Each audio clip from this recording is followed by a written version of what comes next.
Hey, it's the podcast guy. Sutton United Talk Time on podcast. It's the Sutton Podcast. And there it is! Sutton United of the GM Vauxhall Conference have put out First Division Coventry City, winners of the FA Cup themselves less than 2 years ago. And what a moment to enjoy for the fans of this Surrey side. They've had their moments before, but never one like this. But the whistle goes now. Delight for Sutton United. Sutton United from the National League are through to the last 16 of the FA Cup. No longer English football's perennial non-league club. A 123-year crescendo reaches a new peak for Sutton United, who are promoted to the Football League for the first time.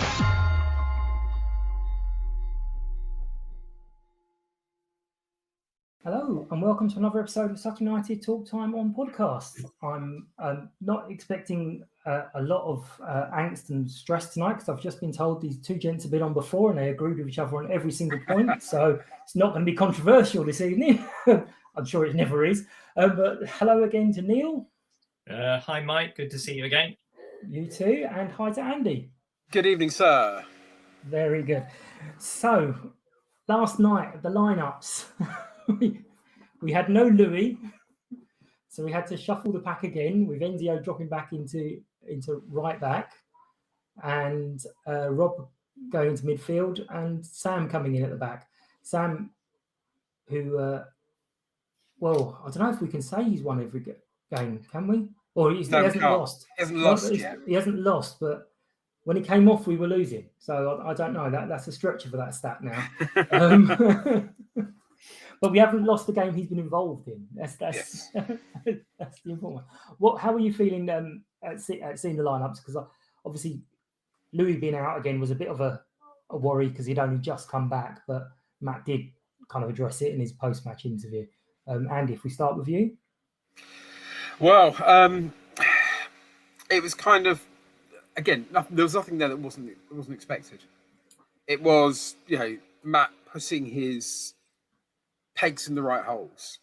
And the weird thing is that if you took a step back from that, you saw, right, so we've got no Goodliff, no Louis John, no Harry Buteman, no Craig Eastman, no Alistair Smith.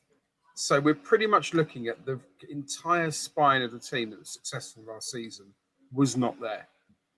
Mm-hmm. And in the first half, it showed. But we'll come on to that in a bit. Yeah. Neil, what did you feel about Enzio going back into right back? Because I feel he was rewarded on Saturday for his great performances at fullback, and he was very quiet on Saturday. I mean, the team was in general, but then he's gone back into fullback last night and had another, I thought, a good game. What did you think, Neil?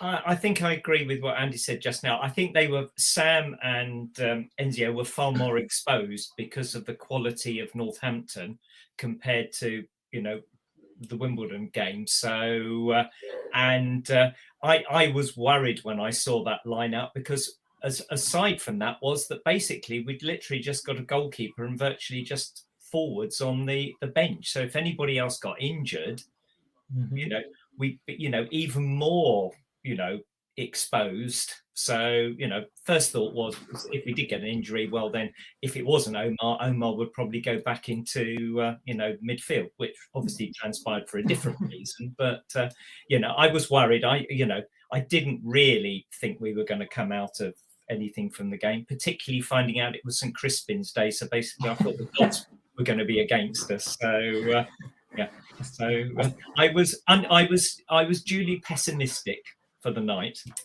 So that wasn't, for anyone who doesn't know, that wasn't for Rees Mogg resigning on St Crispin's Day in his resignation letter. That was because it's the patron saint of cobblers, which obviously is Northampton.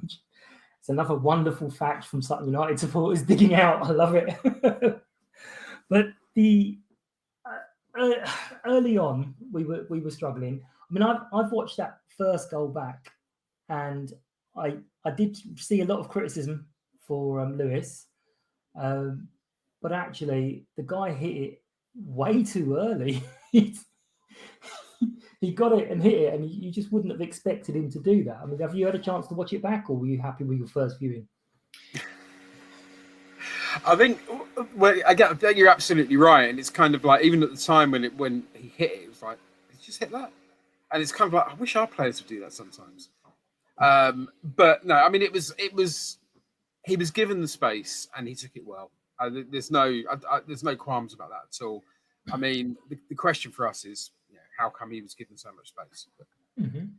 I think also Lewis was unsighted because he got two defenders. I think it was Rob and Kobe right in front of him. So I think, that they were virtually marking each other rather than marking the forward. And I think Lewis just saw it very, very, saw it very late. He's a tall guy. I think he'll be disappointed because for a tall guy, the guy hit it literally in the only place where he couldn't get to it. And, it was the perfect. That apparently is the guy's first ever goal in professional football. Yeah, I heard that as well. I was like, great. So the guy who scored against us for Walsall, his first goal in 4 years or something, and this one's his first goal ever. It's like, yeah, we're just so generous. We like giving people their gifts. But at 2-0, I mean, I was hoping kind of we're going to make half time. And I know I'm very optimistic, but I always have a belief if we can get to half time and there's only one in it, then they sort a lot out over that half time period, and we've always got a chance. But at 2-0, even I was losing hope. How was it for you guys at 2? Were you fearing a battering, or? I was fearing a battering, not necessarily because it was 2-0, because they were dominant compared to us, and it was all about the midfield. We just did not. It's weird because I don't think Milsom or Lover actually had a bad game, but they were just winning absolutely everything in midfield. They're a good side. This isn't any necessarily criticism of us. We couldn't match them, and as a result, they were having all the chances. I think it took us until I don't even know if it happened in the first half. I don't think we had a shot on goal. I don't think we even had a shot in the first half. We might have had one right near the end. Joe heading the ball down from like a yard or two out. I think that was probably down, but and it's then it went really, over. really, it was extremely biased in their direction. And I was fearing a bit of a rout because Matt, certainly one of his strengths, weaknesses, whichever way you want to see it, is that he has a game plan and he sticks to it. And Sundays that works absolutely fantastic. If he'd stuck to the game plan, we would have been trounced, I thought, because we were showing nothing. But we'll talk about half time afterwards. I took a couple of footballing friends, and my friend Claire has a habit of seeing 4 goals in a game. So unfortunately, when it got to 2-0, I thought it was going to be 4-0 because that's what it looked like. But she did tell me to have faith at lunchtime. Sorry, at half time. So, and we'll talk about my prediction for the match, which I was nearly came true, which would have been terrible. But we'll get onto that later. But so I was like Andy. I was fearing the worst, and something had to change. And I just wondered whether Matt was going to do something different at half time, or whether he was going to wait until 60 minutes and do. Which is what we would normally expect from him. I mean, we weren't the only ones. I have to say there was a lot of the Twitter feed of, oh, that's it. I mean, Nick said he did something to sort out their till and help them out, and he said that's going to be the highlight of the Tuesday night. Yeah. I think the Sutton Youth even said, oh, great, yeah, another wonderful Tuesday. So there was a lot of us feeling a little bit despondent. And then a bit of an odd substitution because it was at half time, which we don't often do. So obviously there was a little bit of a worry that something had happened to Sam again, because obviously we know his history and he's a bit delicate that we're worried about him. But it does seem that it was based on the fact he was on another yellow, and we would have really struggled if he'd got sent off at that point. But were you surprised to see Killian coming in? No. At the time, it was obviously Killian had come in for Sam. So obviously try and work out, right, well, who's doing what, and it was pretty obvious that Omar had gone back into midfield. And actually, that was the point where I thought this could be interesting, because you you want to have a big physical presence up front. You know, they've got a good, big, physical, strong defence. You want somebody who's going to at least challenge him a little bit, which Omar was doing as best as he could, but wasn't necessarily being that effective because the stuff coming from midfield was scraps, basically. So I'm thinking, Killian up front can still fill that role. Now, Omar played in midfield against Swindon last season, where he lost 3-2, and actually had a really good game. And then, of course, Omar played in the centre of defence at Newport last season and had a really good game. So thinking, actually, this might be really, really clever, because you're going to have someone who's going to battle more in midfield than Milson could. But Milson would obviously do a fantastic job at left back, which he did. And I thought, this could be interesting. If we get an early one here, this could change quite significantly. And then a few minutes later, yeah. Neil, what were your thoughts?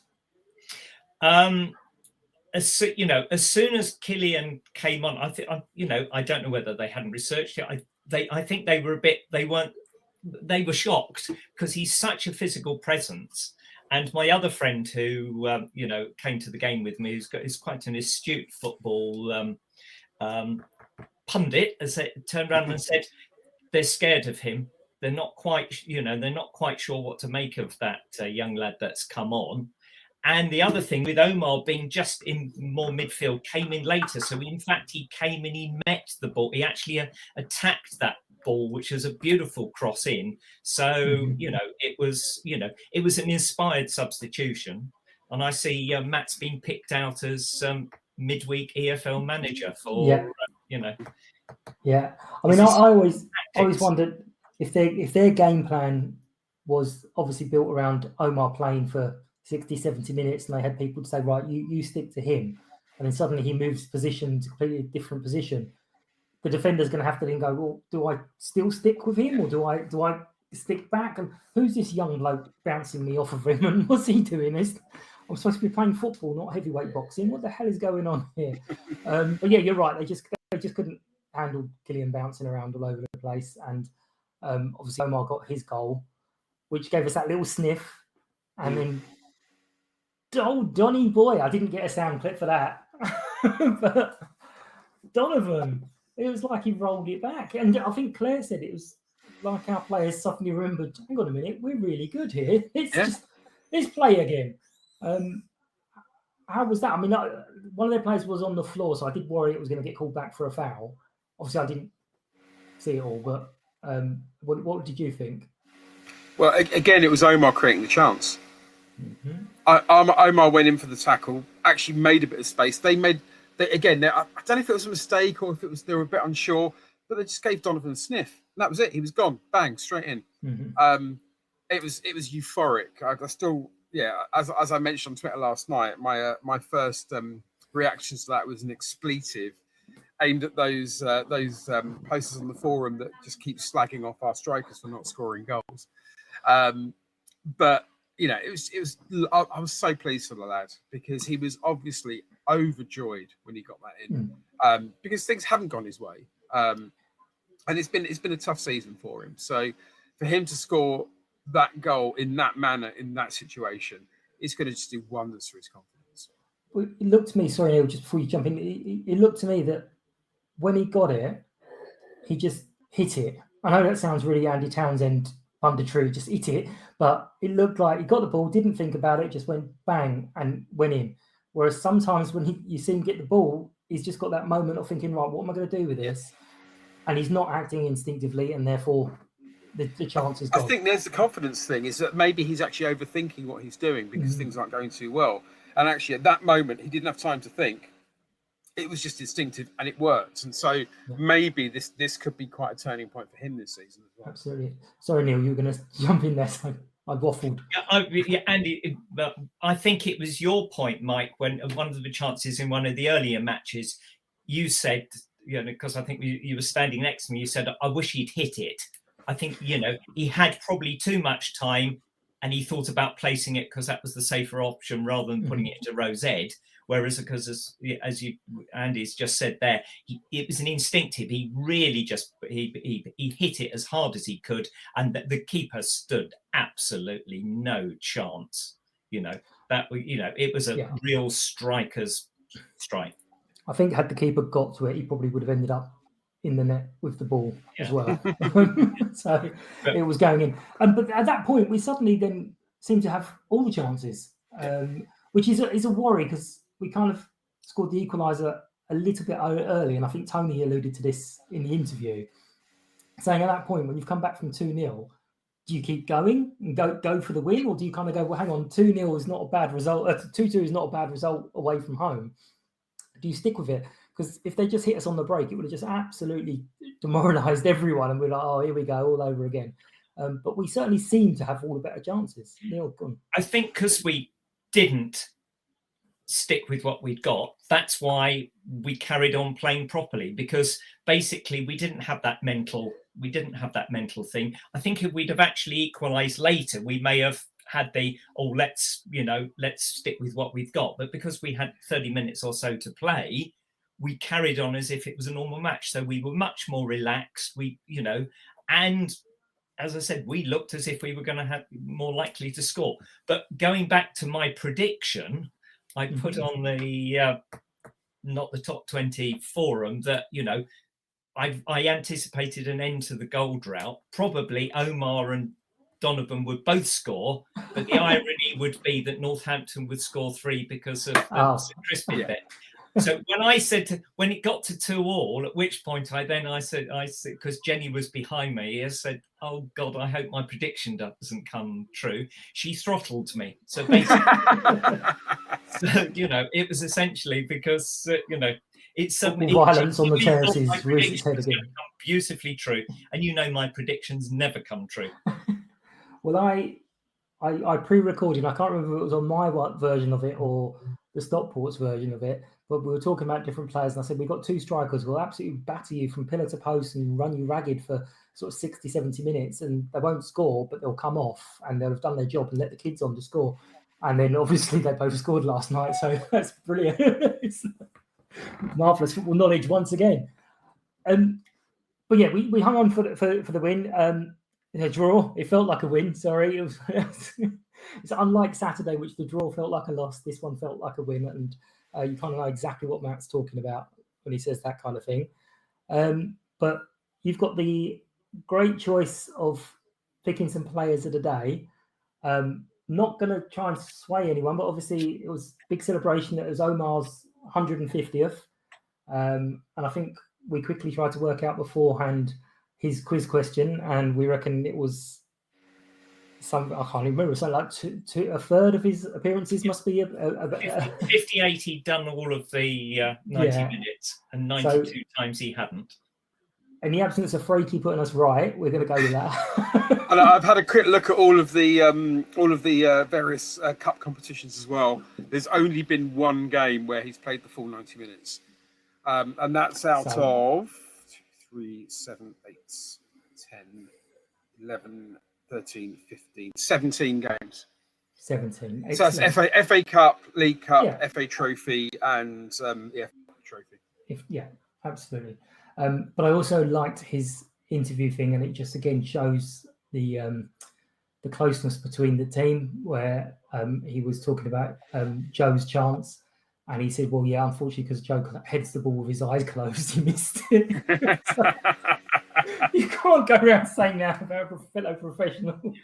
But he missed 2, of course, the one before half time, and then the one that went just over the bar. Near the end, Near the end. So that kind of thing, that does just show the real closeness of the squad, because you'd never hear a player slagging off another player. It's clearly a joke and a banter. But anyway, so I'm going to come back to you guys in a second after we hear the wonderful, wonderful. Watch me do my dance, I'm the player of the day. So if we start with Neil, give me your first. Right, I bet Andy's got exactly the same 4 players. So in no particular order, I'm going to put Omar at the top. Omar, easy one. He's got a chance this week. He keeps going in for the nominations, and I've not gone back through all of them, but I know virtually every week I put Omar in, and he's only won a couple of them, but we'll see. Andy, who are you going to go with for your first nomination? Omar, without a doubt. Yeah. I need another name. Omar's in there.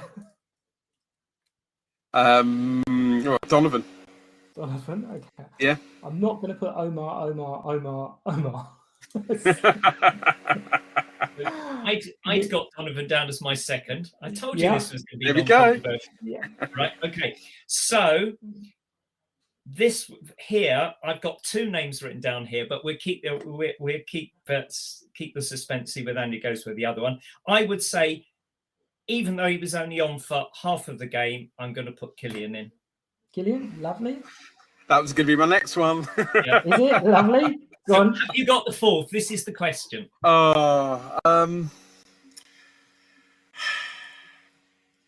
See, weirdly enough, and I think this is where we might disagree, I actually thought out of the four defenders, he was probably the most impressive before he went off, and it was Sam Hart. Sam. Okay. That's not what I got. And in fact, I watched back the iFollow, so the Radio Northampton crew, and this was the other player they picked out as being outstanding, which is Mike's favourite player. I thought that was Josh's best 45. They found him difficult to handle. He nutmegged Pinnock. He was turning them inside out, and they identified him as being sort of like a danger player, and I think he was. I think potentially, I'm not being nasty, but I think that's because he's not our player, and they want to label us all as monsters and brutes, and he doesn't really belong in with us. So it's like we've got to choose a player that doesn't quite fit the Sutton. Yeah. The comment, I don't know whether you watched it on iFollow, but did you notice the fact that, according to Radio Northampton, we played in mustard and black is our kit? I've heard some amazing different variations of it. Yeah, and they kept identifying all of our players, as the wrong player. It was amazing how they really struggled to identify our players. I think it was a good 10 minutes or so before they realised that Omar had gone into midfield. Yeah. Because we'd obviously gone 3 up top. We haven't. But anyway, never mind. Excellent. I'll put those out, and I suspect it might be fairly simple this week. No disrespect to some of the others, but I think Omar's in with a good shout. Thank you for taking the time to listen to Sutton United Talk Time on podcast, the Sutton Podcast. If you are new to the show, hello, and you are very welcome. Hope you enjoy what we do. It's a very simple format. We get a few people on to talk about the game that's just gone, and then we preview the next game coming up. We are available on most podcast platforms where you can listen, rate and review. If you find that we're not on your preferred platform, please let me know and I'll sort that for you.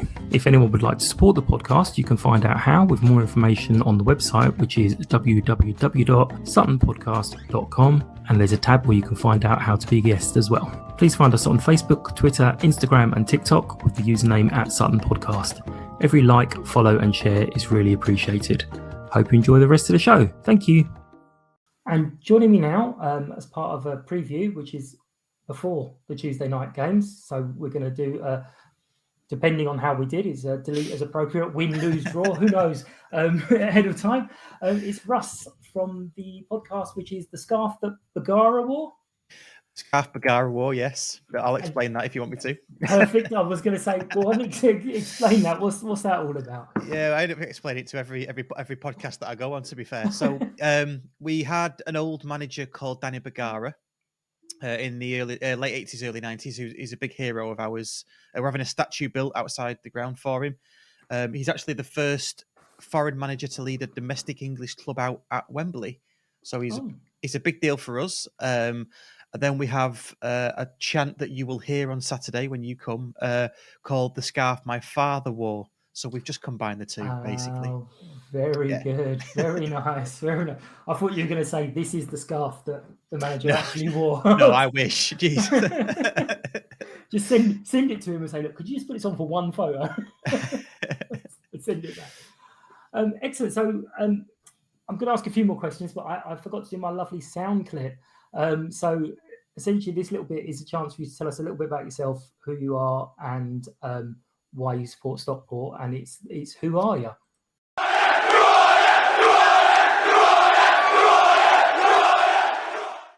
Loving that. I'm nicking that for my show. There's worse to come. Don't worry. There's worse to come. Oh, isn't there? All right. Okay. Well, so you what about know about me? So I'm about yourself. Yeah. Yeah, Russ Johnson. I've been supporting County since the late 80s. I'm actually, my middle name's actually Colin after Colin Bell because my dad was a City fan, but we don't talk about that much. So yeah, took me to County and I've never looked back. Been home and away for years, season ticket for years, been to all the big games that we've had in the last 30 odd years, really. I'm in my early 40s now. Started the podcast in 2015 when we were in the midst of the National League North. Mm-hmm. So we all know about non-league football around here, don't we? So, so you had the dreaded drop and drop, didn't you? How was that at the time? That must have been Yeah, I mean, it was horrific. We've done a podcast series called The Dark Days, and I think I've got about 13 hours of discussion with people who were there at the time. Wow. We tried to keep it light. It's not a complete like dull fest. But yeah, we went down from the league 2012, and then in spent a season in the National League, then went down again. Spent 6 years in National League North. But yeah, fans rallied round, clear the decks really, and put the club back on a good footing. I was part of that. I was on the board of the supporters cooperative during some of that time. So clear the decks, and now we have a nice new shiny owner who is a local man, worth somewhere in the region of 500 to 800 million quid. Nice. And he wants to get us back to the Championship. He wants to do it for philanthropy reasons, have everything within the borough, really in the community, serving the community. And we just released plans to upgrade our current stadium to a 20,000 seater with corners. So we're quite happy now. Yeah, I mean that in itself, that little statement is quite unusual to get back to the Championship. None of this Premier. Oh, we're going to be in Premier League in 5 years. It's, no, we'll get back to where we were. that sounds very sensible and gets you on side straight away. Yeah, I mean, on our podcast, when I've not been there, actually, my co-host and some friends were talking about, well, what if we got to the Premier League? I was like, well, I'd settle for 5 years in the Premier League. And I when I came back, I was like, what? Why have you just wasted 10 minutes talking about the Premier League? Jesus, we're at the time we'd not even got out of the National League, So yeah. So you mentioned that getting out of the National League. Have you been enjoying the This Is Wrexham series at all? Oh yes, absolutely. Yeah. We knew the ending, didn't we? So we could sit back and enjoy it. Yeah. My missus was watching it with me, and she goes, "So how did they do in this?" And I went, "Well, if they get promotion from this division, they're playing in the same division as us." And she went, "Oh," I went, "Spoiler, they're not. we're not playing them. We're playing Stockport." So yeah, that was. It's an interesting program though. It's shows. I think it shows them quite well. Obviously, they made the documentary, so it's going to show them quite well.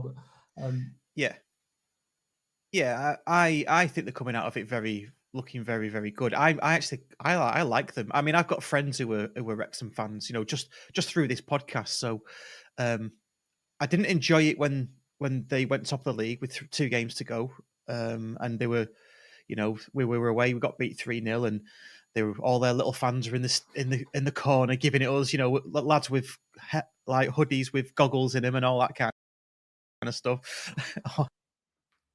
We're all giving it us, but we can't help be empathetic because they're similar to us. They've had a tough 15 years or whatever. Similar type of place to us, market town, working class, all Labour voters, I'm guessing. Like us. I don't want to be political. That's as far as I'll go with the politics. But that we see similarities in ourselves. So we quite like Wrexham. Well, I say we like Wrexham. There's a rivalry bubbling there, but at the moment it's quite peaceful.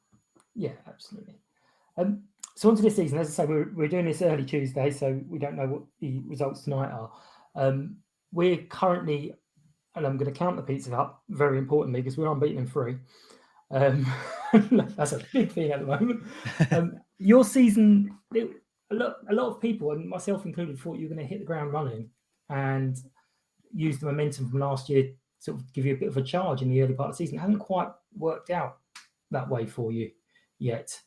Do you know why is that, or? no answers yet. Yeah, I mean, the answer that I go back to is turnover of playing staff. We did kind of the opposite that Grimsby've done, and I don't know what Sutton did, but I'm sure we'll talk about that on my podcast, because maybe we've got lessons to be learned. But what we did is we had a core that got us up, and then sort of let some of them go to bring in what we thought were upgrades, and those have taken longer to settle in. So that's been a massive factor, and they are starting to settle in now, and we've not been heavily beaten by anybody. Nobody's played us off the park yet. The other factor is the jump from the National League to League Two, although it is touted as being, you'll just double bounce. You'll just go straight up again because League Two is rubbish, right? Well, it's not rubbish. So when you get up, it's harder than you anticipate, and that I think that needs to be documented, because it's a jump up no matter what you say. So we've kind of not dealt with that as effectively as we should have done. So they're the two main factors that I can see. Well, we had the opposite. We had no money for players, so we kept basically all the players. And I think that did help our momentum, because we kind of found it really odd last year, going, hang on a minute, we should have done this years ago if we knew it was going to be like this. But we missed out by 1 point at the playoffs, which isn't that upsetting really, because we're rubbish in playoffs. So it would have made no real difference. Just we'd have had 2 more games of the season. But yeah, it's going all right. This season's a bit harder, but we seem to have had our injury woes now, whereas last year we had it towards the end of the season. So hopefully we'll get over it and have a nice run in. He hopes, begs and pleads. So far this season, have there been any sort of particular highs and lows for you guys? I think the lowest low this season for me has got to be the opening day. I mean, we spent 11 years out of the Football League, only to have to play Barrow, Stevenage, and Harrogate in the first 3 matches. So, but Barrow completely took us to task. We were 3-0 down after half an hour, so at home. So everybody came with this expectation. Big crowd. I think there was 9,500 there, and Barrow just played us off the park. And one of our players that we'd let go to them the week earlier, Ben Whitfield, scored. He might have scored 2 actually. I've forgotten now, but yeah, it was that was the lowest of the low. But then the high points, got a good win against Bradford away, which was probably the game we've been most looking forward to, because that to us says we're back in the league. We're playing Bradford away.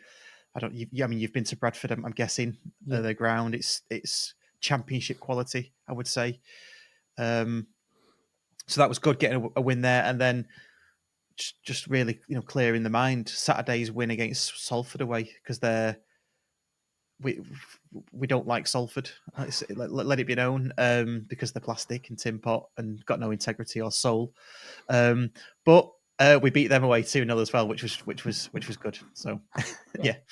Excellent. And who are we to kind of who's been on fire for you this season? This is a terrible question, because when I'm asked it, I always have to dodge it, because our players will have someone having a couple of good games and then someone else will have a couple of good games, and it's really difficult to pin down. So I really feel really hypocritical asking it, but I'm going to anyway. So who should we be looking out for? So there's probably a couple of names you'll know, or you'll if you don't, you'll probably get to know them. So Paddy Madden. So he's League One's. I think he's something like 4 goals away from being League One's all-time top scorer. So he joined us a couple of years ago, and he dragged us out of the National League, and he scored 4 in his last 4 already, just recently. So he's one to look out for. Fraser Horsfall at the back. He was Northampton's captain last season. So we got him. So he's like a Rolls Royce of a defender. He's just brilliant for the level. Really stood out. And then from midfield, he probably won't start, but Anthony Sarcevic. So he was Bolton's captain, and we got him down into the National League. He's a local lad, and he oozes League One quality.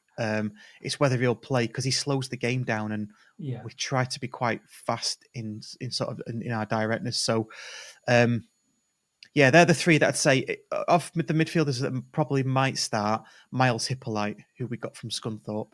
Yeah. He's really good. He seems to come out with the ball.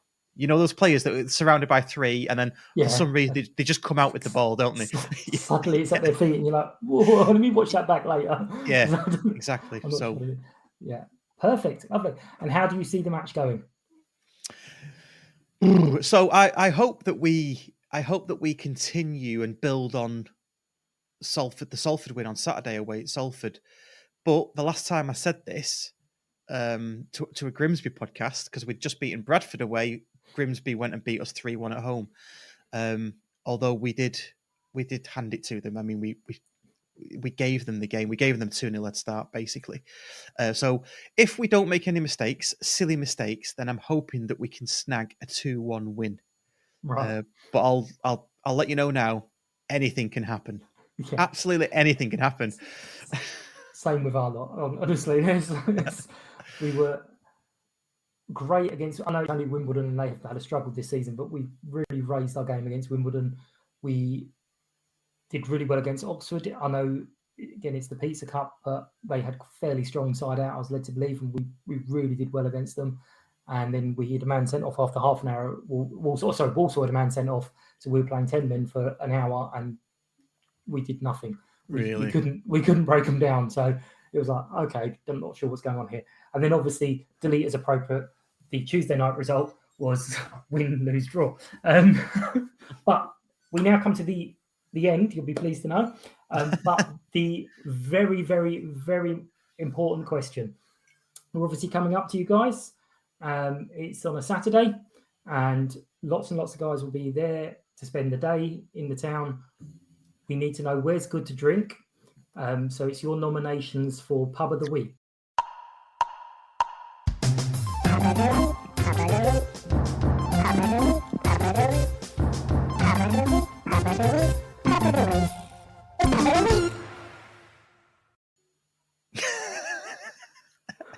Loving this. It's all very Harry Hill. I told you. You said the last one. I said it gets worse. And I did warn you. I love it. So yeah, it's a really good question because I only ever go really into a place called Basque on the train station, who don't let away fans in, unfortunately. That's like a home pub. But in terms of pubs on Castle Street, I mean, the Bobby Peel is always a good one. Or you can go into the Prince Albert or the Royal Oak. Honestly, I don't know if you've been to Castle Street before, Edgeley Town Centre. There's about, I don't know, 8 or 9 pubs on there. There's only one to avoid, which is the Pineapple. Don't go in there. But every other one, you'll get a decent pint and decent atmosphere. And to let your fans know as well, I think you now get served beer in the railway end, which is the end you'll be in. So, good. Yeah. So, which I think is fairly new for away fans at County. So, excellent, lovely. There you go. Well, thank you very much for all that, and good luck tonight. Bad luck on Saturday. Same. Yeah. Take care. Thank you. All right. Cheers, Mike. Right. So I have pre-recorded my conversation with Russ, and I will be slotting that in here. So if you guys want to hear it, you'll have to skip forward to about 23 minutes when the podcast comes out. So there you go, doing you a little favour. What do you guys feel now? We're on a nice little mini run. We've got 2 wins and 2 draws, unbeaten in 4. Stockport, I think we're still just ahead of them, but they've come into a bit of form recently. How are we feeling ahead of Saturday? Neil? I always think back to the last time we played Stockport, with their goalkeeper basically gifted us probably the most funniest goal that we scored, didn't we? With that, how he managed to let that back pass in from miles out. And then, of course, we got and that was at the end of an awful run where I think we played Torquay, hadn't we? And Wrexham away. We played all the big boys, didn't we? In the space of about 10 days. And it wasn't going well, and we ended up with that 2-0 win at Stockport. So I suspect we've probably had our bit of luck. Again, I would like to think we could get a draw out of it. I wouldn't expect anything more. And I think, we've got a lot of tired, bruised bodies there. But, and, I would hope possibly, Eastie will be back. But if not, perhaps might even stick with Omar in midfield again, which would be interesting. And Killian would get a start up front. Yeah, I mean, he did allude that Louis and Eastie could have a good chance for Saturday. Which, as I said to you, I think if there's a chance and they're half fit, well, not half fit because he's very protective of his players, but I think if there's a chance, he'd start with them and then shuffle the pack, because obviously you don't want to bring them on late and then have them come off again because they're not quite there. But Andy, what are your expectations? Well, if you recorded this before yesterday, I'd be certainly less optimistic. The thing about yesterday or last night was that second half was possibly the first time, but maybe not quite, where I saw the real spirit of last season. Kind of, we don't know we're beaten. We're going to go for this. It might have been because of the rocket they had at half time, but it felt like last season rather than us kind of struggling this season. So I'm going in a lot more confident. I don't think we'll win. Although, Stockport might be hitting a bit of form, but they're still quite indifferent, and they probably should have been doing better than they have been. And I think this is probably the last couple of weeks where they will probably not start clicking properly. I think we might well get away with something, come back down the M6 with at least a point. But again, it's going to depend on how the team is ready and set up and how knackered they are. Yeah, I mean, Northampton's not a huge trip, but it's a slightly different beast. I mean, the as you were saying, Neil and Andy, the bruised and battered and knackered, it's because these guys, and it's difficult to keep this in mind, is they've been playing at sort of 90 to 100% for 2 and a bit years now. They are playing well above themselves. That's not, again, a disrespectful thing. They are playing absolutely at their full on. And in any job you're doing, if you're constantly full on, it's knackering. You can't. What are you talking about? Omar never finishes a game. He's taken off at 70 minutes, isn't he?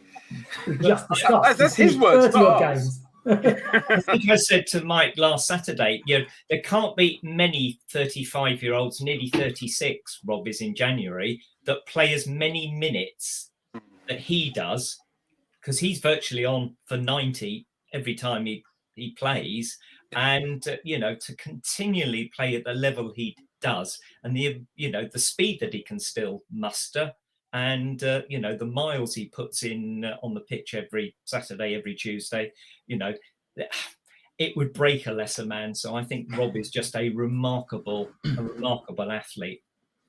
And we have also got our brand new 41-year-old centre back that we can call upon. Who did League One with that? I just looked at how many league minutes each player has played, and Milsom is actually third out of the entire team. He's 1,264 minutes he's played this season. Yeah, and I think he's only missed because he missed a couple of games, didn't he? Yeah. It's only. I mean, there's only one player we've got who's played, I think, every minute of every league game. Can you name him? Every minute of every league game so far this Joe. season. Correct. Joe Kizzy. Yeah. He's no joke, is he? Yeah. Thank you, Sarah, for that one. If only he'd keep his eyes open. That's horrendous. You can't go and say. So, okay, well, I think we've kind of all said we'd be delighted with a draw to keep the mini run going. But yeah, you just don't know with this lot, because they're an annoying bunch of weirdos. They'll just go up there and probably smash Stockport out of sight. You just wouldn't put it past them. You'd be like, oh, okay, this is what we're doing now, is it? Okay. But just a couple of quick things before we finish up. The ladies are at home again on Sunday. It's free entry at Gander Green Lane. They then have to go on their magical, wonderful tour again for a few more weeks, and they've got an annoying away tie to either Richmond or Worthing. So I think they're playing on Sunday. So obviously do come along. They really do appreciate the support, and it's a real throwback. You can go anywhere. I even stood somewhere different last Sunday, and I went behind the goal. They put pressure on me, so I went behind the goal, and it was 2-2 at half time, and we won 5-2. So I was like, oh, okay, apparently I can watch football from a different vantage point. I didn't like it, but it's possible. Next up for the podcast, we've got Mark Bravery and David Mears. Well, this is going to backfire spectacularly because one of them is going to drop out, but they're next up on the podcast. And then next week, I've got a great interview with an XU, Steve Rogers. Anyone who's on Patreon can listen to that now, but other than that, it's coming out next week, Wednesday. And this is going to be one of the last on Restream because they're annoying me with their whole Apple thing, and I'm moving to something else. And the good news and bad news on that is the one I found has got an even easier soundboard. So it's going to get a whole lot worse / better, depending on your viewpoint. Always one of my highlights, listening to what sound clip you invented next. The guy for the Stockport one, when I did the Who Are You, he was just like, I'm nicking that. Yeah, fair enough. Yeah. That's all I've done, don't worry. But thank you very much, gents. Thank you for your time as always. And thank you guys for listening. I will see you next time, and safe travels to anyone up to Stockport. Obviously, it's outside the M25, so that doesn't include me. Take care. Thank you. Bye-bye. Okay. Bye-bye. Cheers. United! United! United! United!